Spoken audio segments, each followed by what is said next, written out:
사도행전의 시작은 예수님께서 사도들과 제자들에게 사도행전 1장 4절에 보면 예루살렘을 떠나지 말고 내게 들은 바 아버지께서 약속하신 것을 기다리라 라는 이 명령에서 시작합니다.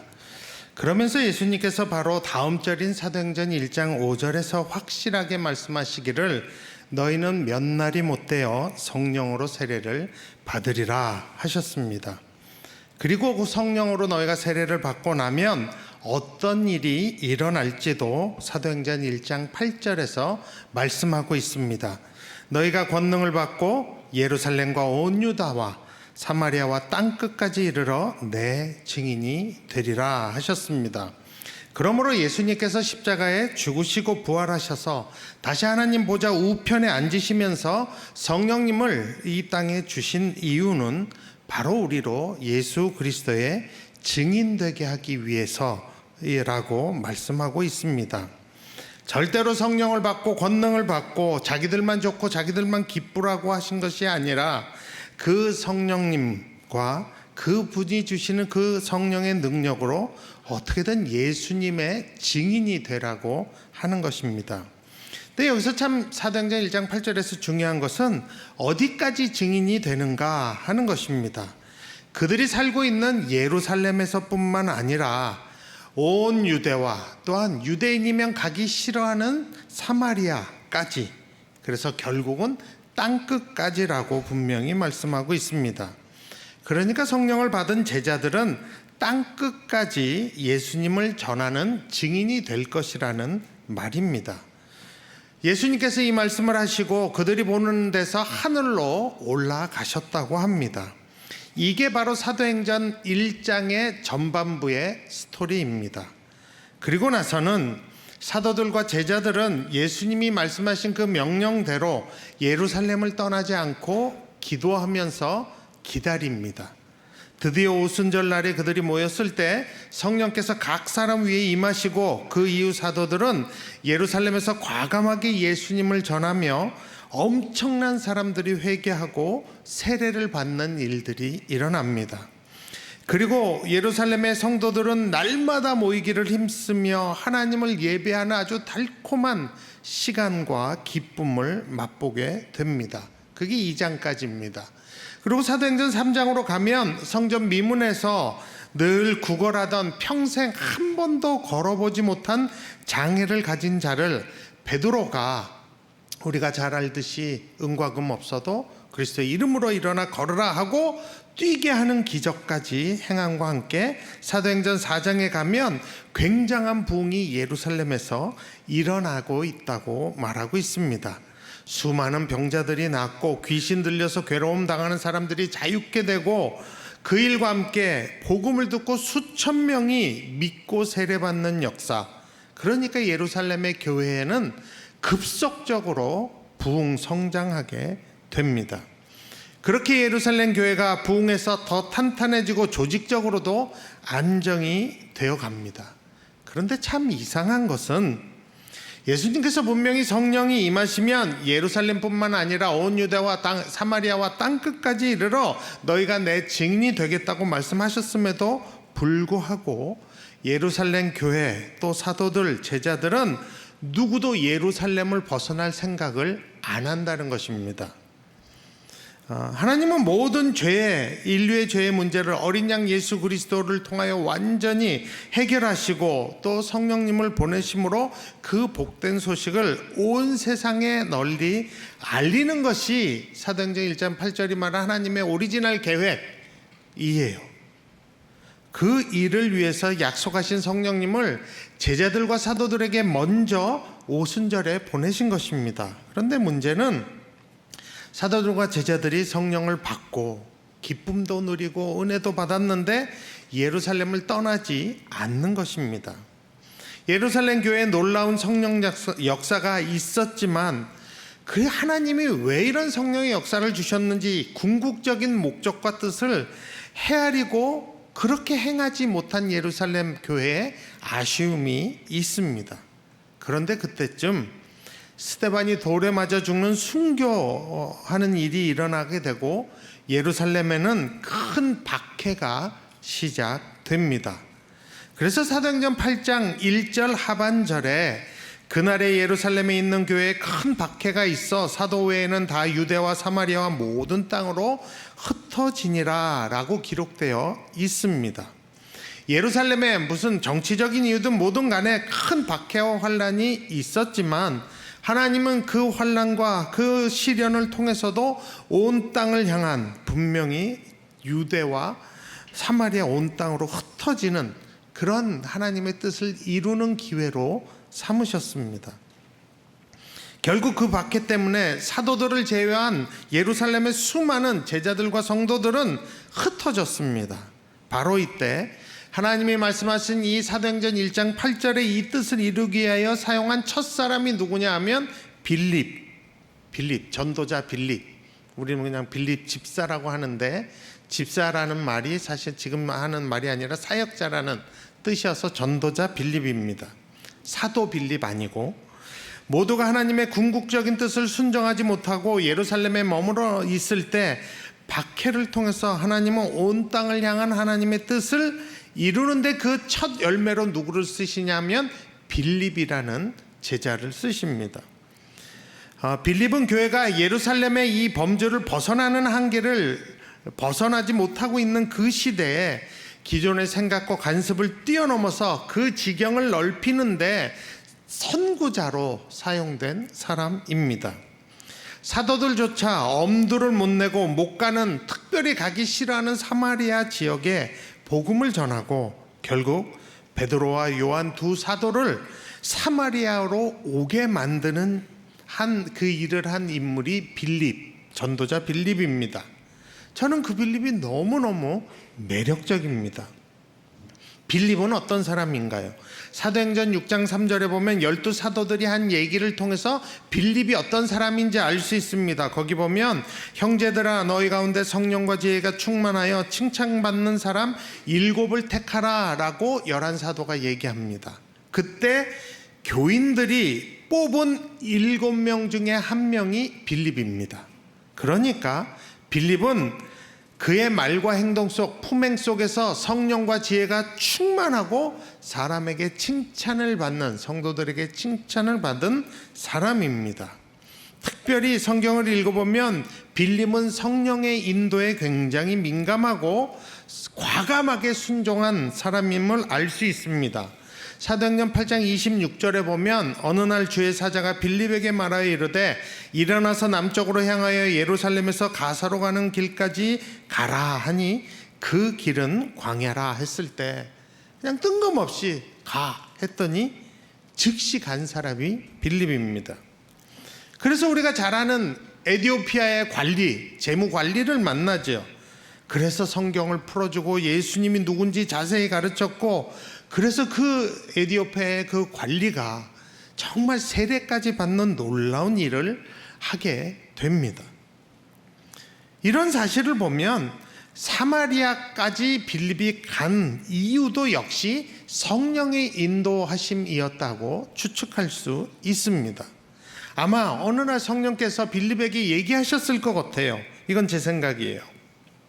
야, 사도들도 사마리아 땅, 유대인들이 도저히 가기 싫어하는 그 사마리아 땅에 네가 좀 가면 안 되겠냐? 난 누군가 보내고 싶은데. 아마 성령이 이런 마음을 주셨던 것 같아요. 그러니까 빌립이 주저하지 않고 광야로 뛰어가듯이 간 거죠. 그러면 빌립이 사마리아로 가서 뭘 했는가? 오늘 본문인 사도행전 8장 5절에 보면 빌립이 사마리아 성에 내려가 그리스도를 백성에게 전파하니 라고 합니다. 그리고 그리스도를 빌립이 증거하고 전파할 때 본문 7절에 보면 많은 사람에게 붙었던 더러운 귀신들이 크게 소리 지르며 나가고 또 많은 중풍병자와 못 걷는 사람이 나았다고 합니다. 여러분, 이 모든 것은 사도행전 1장 8절의 이 말씀이 빌립을 통하여 사마리아 땅에서도 성취되고 있는 것을 증거하는 것입니다. 유대인들이 그렇게 무시하고 가기를 꺼려하는, 만나기를 꺼려하는 그 사마리아 땅, 사마리아 사람들에게 빌립이 가서 하나님 나라와 예수 그리스도의 이름을 전할 때 성령의 권능이 정말 말씀 그대로 나타나고 이적들이 나타났다고 합니다. 그래서 오늘 본문 사도행전 8장 6절에 보면 무리가 한 마음으로 그가 빌립이죠 하는 말을 따랐다고 합니다.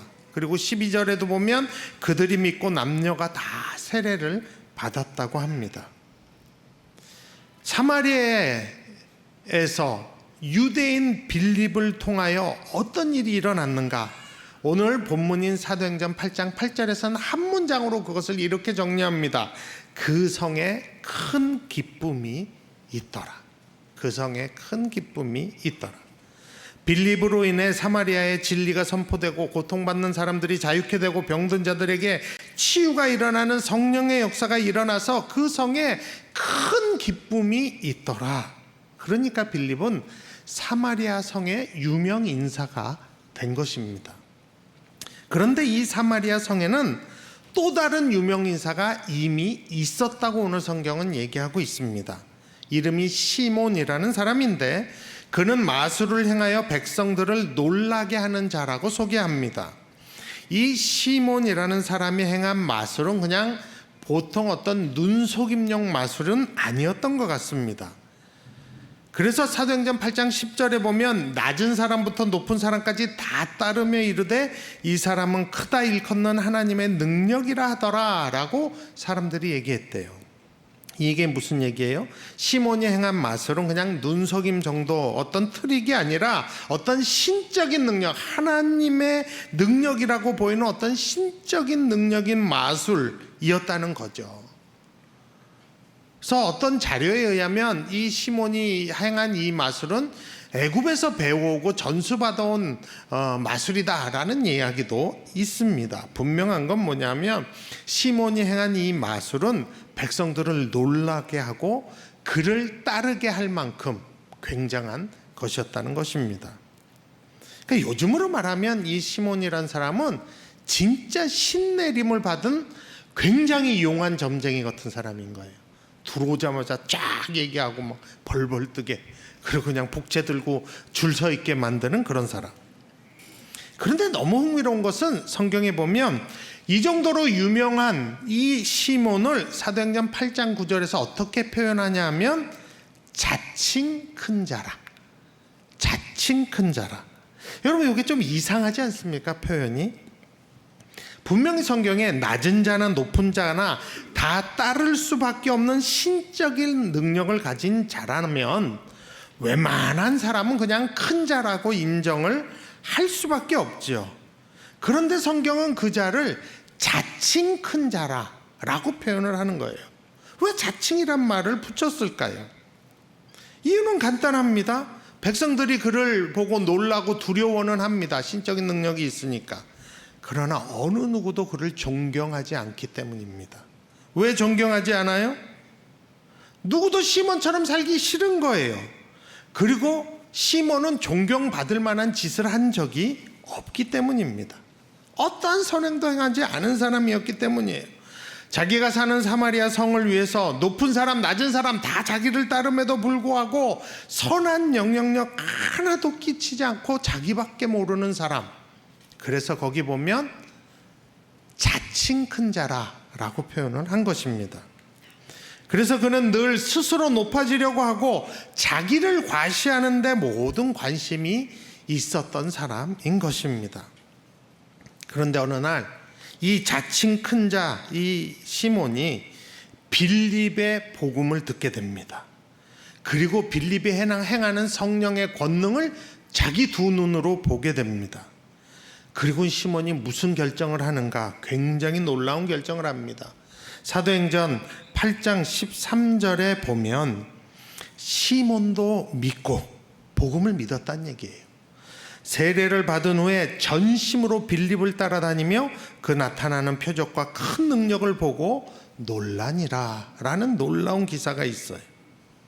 사람들로부터 크다 일컬음을 받는 하나님의 능력이라고 인정받은 그런 칭함을 받은 그 시몬이 빌립의 메시지를 듣고 또 그가 행하는 그 성령의 권능을 보고 한번 붙어볼 생각도 하지 않고, 여러분 자기도 영계에서는 한몫하잖아요. 자기도 동종업계에서 일하잖아요. 영적인 사람이고 사람들이 인정하는 하나님의 능력이 있는데 뭐 그런 사람 보면 나도 한번 해볼게 이러고 한번 붙어봐 이랬는데 그런 흔적도 없어요. 맞대결을 신청하지 않아요. 이게 뭐를 의미하느냐, 그만큼 빌립을 통해 나타난 성령의 권능과 복음의 능력은 비교도 되지 않는 거예요.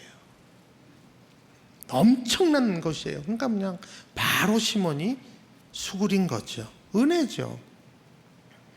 시몬은 그렇게 복음 앞에, 성령의 권능 앞에 자신이 이때까지 행했던 마술을 뒤로 하고 복음을 믿고 회개의 세례를 받았다고 해요. 놀라운 일입니다. 그죠? 놀라운 일이에요. 그리고 그는 빌립을 전심으로 따라다녔다고 합니다. 무슨 말이에요? 빌립의 모든 집회에 다 참석했다는 얘기예요. 그리고 빌립을 통해 나타나는 이적들과 큰 능력들을 계속 보면서 놀랐다고 사도행전 8장 13절에서 얘기하고 있습니다. 왜 시몬은 그렇게 빌립을 열심히 쫓아다니며 빌립의 모든 집회에 참석을 했을까요? 뭐 당연하면 당연할 수도 있는데 오늘 사도행전 8장을 보면 이 시몬의 속내가 드러나는 사건 하나를 더 소개하고 있습니다. 예루살렘에서 도무지 움직일 생각을 하고 있지 않던 사도들이 사마리아도 하나님의 말씀을 받았다는 말을 듣고 사도들이 베드로와 요한 사도를 보내기로 결정을 합니다. 그래서 베드로가 요한이 와보니까 진짜 사마리아에 하나님의 말씀을 임하고 그 능력들이 임하는 걸 보고 베드로와 요한은 그러면 이들도 성령을 받아야 된다고 기도하는데 안수하며 기도했어요. 이게 뭐 사람 손 얹고 기도했는데 안수하니까 다 성령을 받은 거예요.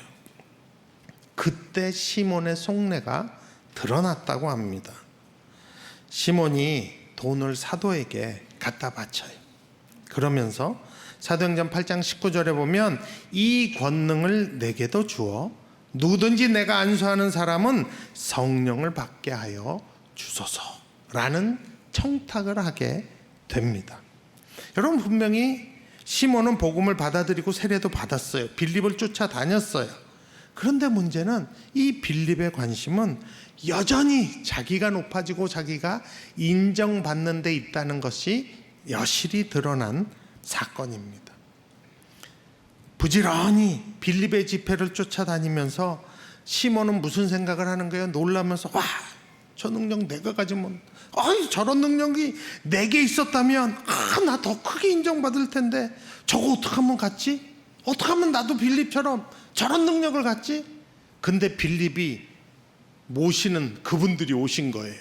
보스들이 오신 거죠. 사도들이. 그러니까 그 사도들에게 돈을 바쳐 청탁을 한 겁니다.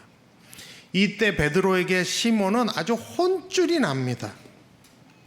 사도행전 8장 20절에 보면 베드로가 대놓고 얘기해, 내 응과 함께 망할지어다. 여러분, 제가 여러분들에게 이런 말을 할 수 있을까요? 여러분한테 내 응과 함께 망할지어다. 이거 참 쉽지 않은 얘기예요. 또 21절에도 보면 하나님 앞에서 내 마음이 바르지 못하니 이 도에는 내가 관계도 없고 분깃될 것도 없느니라. 뭐 아주 딱 잘라 얘기해요. 22절에도 그러므로 너의 이 악함을 회개하고 주께 기도하라. 혹 마음에 품은 것을 사하여 주시리라. 여러분, 성경에 이렇게 개인적으로 사도한테 혼나는 사람 많지 않아요. 참 시몬은 영광이에요.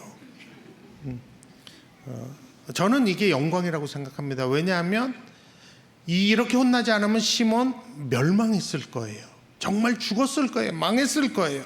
그런데 사도행전 8장 24절을 보면 시몬은 회개한 것처럼 보여요. 그런 게 임하지 않게 해달라고. 회개한 것 같아요, 제가 볼 때. 근데 오늘 제가 주의 깊게 보고 싶은 건 이겁니다. 예수님이 승천하신 후에 하나님은 제자들에게 성령님을 보냈습니다. 목적이 있어요. 예루살렘뿐만 아니라 온 유다와 사마리아와 땅끝까지 이르러 예수님의 증인이 되게 하기 위해서 성령을 보냈어요. 그런데 사도들은 그 성령을 받고 예루살렘을 벗어나지 못해요. 물론 예루살렘 교회가 급속히 부흥했다는 걸 감안하면 분명히 절에도 아마 그랬을 것 같아요. 그거 막 조직 정비하고 막 성도들 챙기느라고 막 그랬을 것 같아요. 상황은 이해는 돼요. 그러나 분명히 예수님이 하신 사도행전 1장 8절의 말씀을 기억했으면 어땠을까? 그 핍박이 왔을까 하는 아쉬움은 있습니다. 어쨌든 하나님은 핍박을 통해 성도들을 흩으심으로 사도행전 1장 8절을 이루어 가십니다. 그때 맨 앞장서서 누구도 가기 싫어했던 사마리아로 갔던 사람이 성령과 지혜가 충만한 빌립이에요. 기꺼이 가서 복음을 전파하였습니다. 그래서 수많은 사람들이 주께로 돌아오고 세례를 받게 되었습니다. 결국 빌립은 그 성의 유명 인사가 되어 사도행전 8장 8절에 그 성에 큰 기쁨이 있더라 라는 한 문장으로 그의 업적을 성경이 증거하고 있습니다. 근데 그 동시대에 이미 사마리아 성에는 영향력이 있는 유명한 사람이 있었어요. 마술사 시몬입니다. 근데 그는 자기가 가진 영향력이나 능력을 사마리아를 위해서는 하나도 쓰지 않는, 그냥 사람들을 놀래키고 막 억지로 따라오게만 만드는, 그렇지만 자기밖에 모르는 자칭 큰 자였습니다. 그런데 그가 어느 날 빌립을 통해 복음을 듣고 세례를 받고 성령의 권능을 보고 예수를 믿고 따라다닙니다. 부지런히 빌립을 따라다니지만 여전히 그의 관심은 자기에게 있어요. 그러다가 그 속내가 드러나서 아주 베드로에게 혼쭐이 나게 됩니다. 여러분, 이 사마리아 성에 두 사람의 인생이 있어요. 빌립의 삶, 시몬의 삶. 여러분, 누가 더 멋집니까? 사마리아 성의 입장에서 보면 어떤 사람의 삶이 더 필요한 삶이었을까요? 하나님의 나라와 예수 그리스도의 이름을 전해서 그 성에 큰 기쁨을 준 빌립이 아니겠습니까? 여러분, 우리가 말씀 앞에서 지금 이 시대를 살아가면서 어떤 삶을 살아야 되는가, 어떤 모습의 삶을 살아야 할지는 아주 중요합니다. 빌립처럼 성령과 지혜가 충만하여 하나님과 사람에게 칭찬을 받아 결국 복음의 증인으로 살지, 아니면 자칭 큰 자로 시몬처럼 살아갈지 우리 결정해야 돼요. 결정 쉬운 것 같지만 여러분, 신앙 갖고 교회 다녀도 예수님 믿고 세례 받아도 얼마든지 시몬처럼 살 수 있습니다. 교회에서도 자기밖에 모르고 남 생각 안 하고 내가 왜 교회 다니는지 그 관심과 목적은 부와 명성, 출세, 결혼 이런 거에만 있을 수 있습니다. 그런데 분명한 건 그 속내는 언젠가 드러난다는 것이에요. 시몬처럼. 물론 그렇게 해서라도 드러나서 회개에 이른다면 그건 분명한 복은 맞습니다. 그런데 우리가 언제까지 그렇게만 산다면 우리 인생이 너무 짧지 않습니까? 억울하지 않겠어요? 그래서 오늘 빌립의 삶을 통해 우리는 도전을 받아야 한다고 생각을 합니다. 예수님이 우리를 위해 죽으시고 부활 승천하시면서 우리에게 성령님을 주신 이유는 우리로 하여금 예수의 증인되는 삶을 살기 위해서입니다.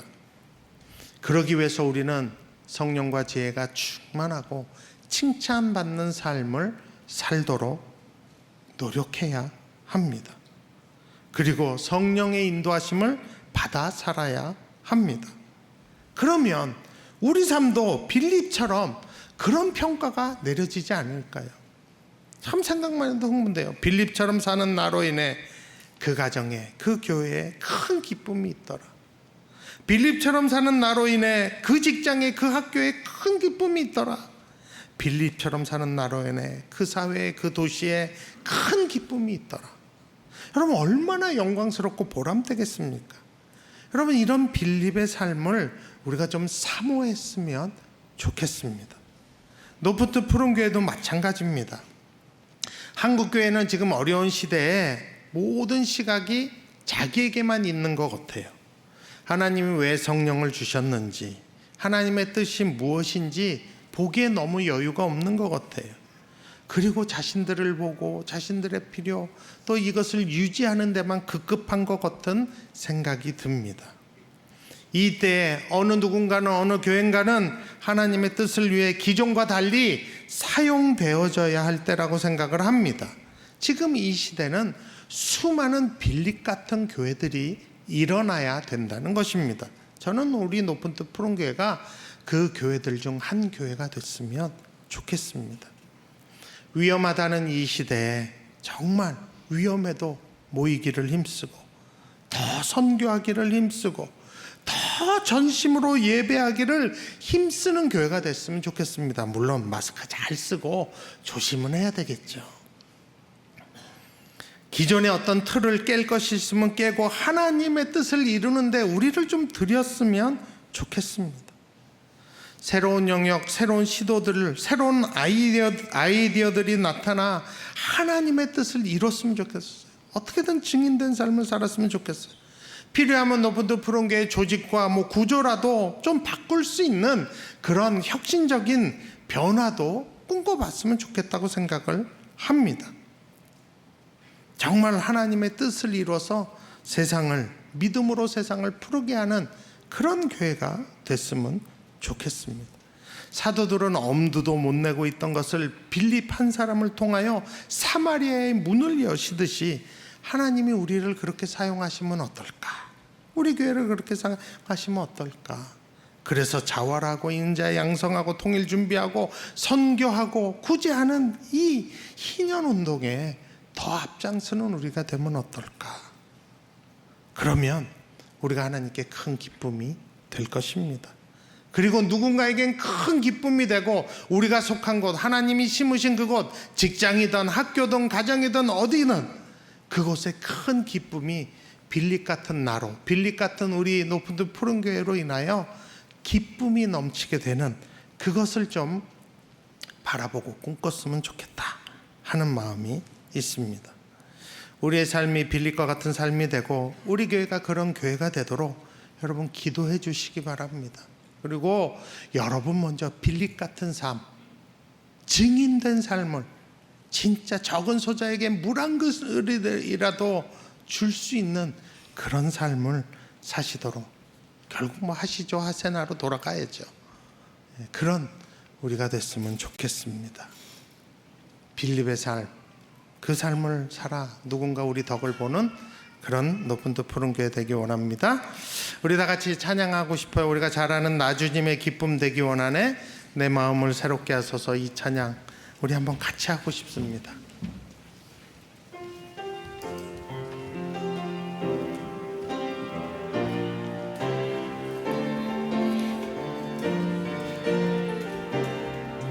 나주님의 기쁨 되기 원하네.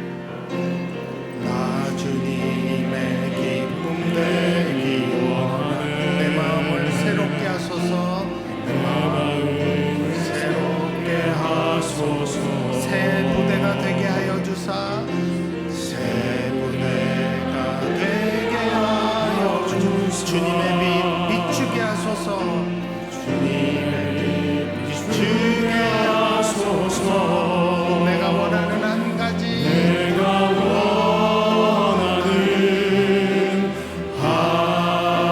주님의 기쁨이 되는 것, 주님의 기쁨이 되는 것. 내가 원하는 한 가지, 내가 원하는 한 가지, 주님의 기쁨이 되는 것, 주님의 기쁨이. 우리 다시 한 번 이 찬양합니다. 나 주님의 기쁨 되기 원하네.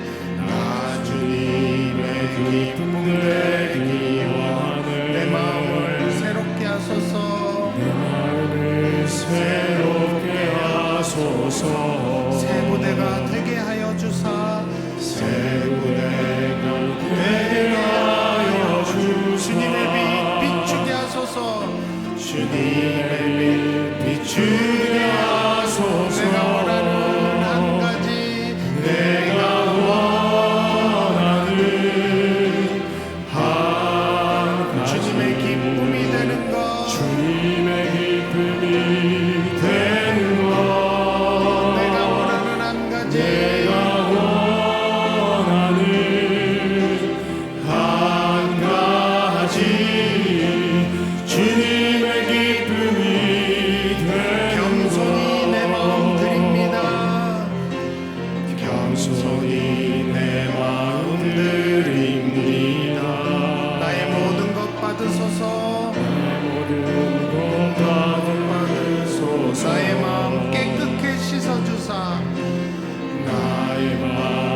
깨끗게 씻어주사 주의 길로 행하게 하소서 주의 길로 행하게 하소서 내가 원하는 한 가지 내가 원하는 한 가지 주님의 기쁨이 되는 것 주님의 기쁨이 되는 것 내가 원하는 한 가지 내가 원하는 한 가지 주님의 기쁨이 다시 한번 합니다.